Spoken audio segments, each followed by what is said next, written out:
the President of Kenya has decided in his democratic right to support my competitor, and I respect the opinion and the decision of my friend, the President. But I also know that the President of Kenya is not my competitor.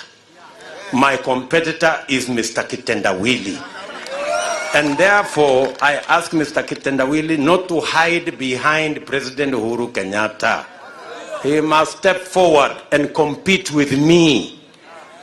I also know clearly that I have an agenda and I have a plan, and we are a team. And we have a plan for the people of Kenya. And on top of that, we have a track record that the people of Kenya will look at. And I am also aware that the people of Kenya will decide. The 45 million, almost 50 million people in Kenya will decide who the next leader of our country will be. Sindio? So we shouldn't, hakuna shida, sasa kila mtu atulize boli. Sindio? Ama namna gani watu wa mwingi? Si mnajua mimi nilifanya kazi na Rais Uhuru Kenyatta. Si tumefanya hii kazi yote. Si mimi nimekuja hapa NU. Si mimi nimekuja kufungua hii college ya NU. Si nimekuja kuanzisha ile barabara ya Nguni pale. Si tumejenga barabara kilomita 10,000. Si tumeunganisha stima watu 8.5 milioni. Si tumefanya ile kazi yote. Rais naye kwa heshima yake, na mimi na heshimu uamuzi wa rais wa kusema sawa, si ndio? Lakini hata na mimi najua hatushindani na Uhuru Kenyatta. Si ndio? Si mimi ndio nilipigia kura Uhuru Kenyatta na nilisupport yeye. Kwani Kitendawili aliwahi kupigia kura Uhuru Kenyatta? Kwani aliwahi kumsupport?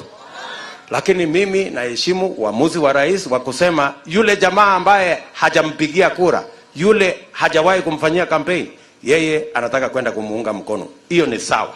Si ndio? Lakini rais hashindani na mimi. Mimi nashindana na mzee ya Kitendawili. Na nimemwambia mzee ya Kitendawili, usikae nyuma ya Uhuru Kenyatta. Wewe jitokeze my friend, kuje step forward. Na kila mtu akuje na agenda yake, akuje na plan yake, na track record yake. Hawa wananchi wa Kenya ni watu wenye akili, wataamua ni nani yako na agenda bora kuliko mwenzake. Na mimi nataka nimuulize mzee wa Kitendawili akubali matokeo ya uchaguzi, asipange tena maandamano, na asijiapishe, si ndio? Na asipange mambo ya fujo, kwa sababu wananchi wa Kenya wanamngojea. Ama namna gani? Hata nyinyi mkipima, tuseme tu kweli bila ya kuwa na ubaguzi, mnaona ule mzee wa Kitendawili kweli anawezana na hii mambo ya Kenya hii? Hata nyinyi mkipima? Ama si alishindana na mzee Moi? Si mzee Moi akamweka chini? Si alishindana na mzee Kibaki? Si mzee Kibaki alimnyorosha? Si alishindana na Uhuru Kenyatta? Si Uhuru Kenyatta alimfanya vile alimfanya? Nyinyi mkipima huyo mzee anawezana na Hasla kweli mkipima? Sio ni asubuhi na mapema tumemmalizia na tumempandisha kwa wheelbarrow, tumeweka express mpaka Bondo. Kama na magari.